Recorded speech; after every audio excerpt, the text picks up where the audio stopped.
So some of the things that we can do to shift our mind before we judge are we can take a pause and ask ourselves, what do I really know about this person? And think on that for a little bit.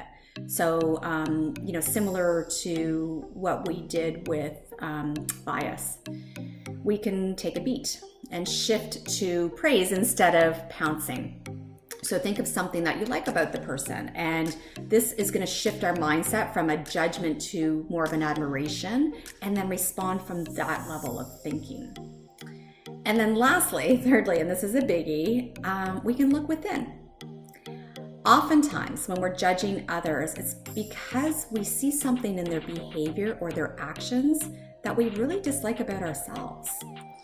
As part of a course that I did a while ago, I had to consciously acknowledge every thought I had about someone or a situation, and then identify where judgment came into play.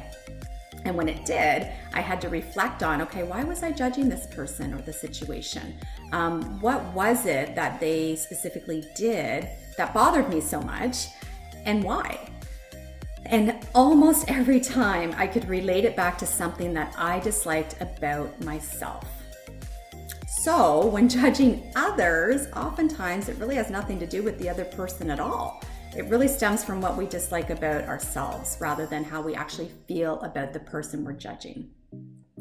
So when we become more attuned to this though, and more aware through reflection and self-discovery, then we're better equipped to identify judgment when it shows up, take a pause, and then figure out how best to react.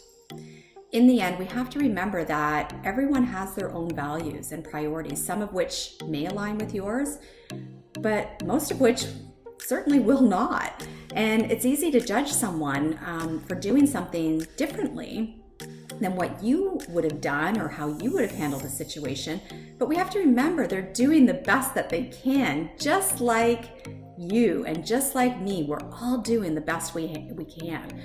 We all sharpen our life tools at different times and react to circumstances in different ways. And compassion is really about releasing that desire to judge and really holding space for others in our heart.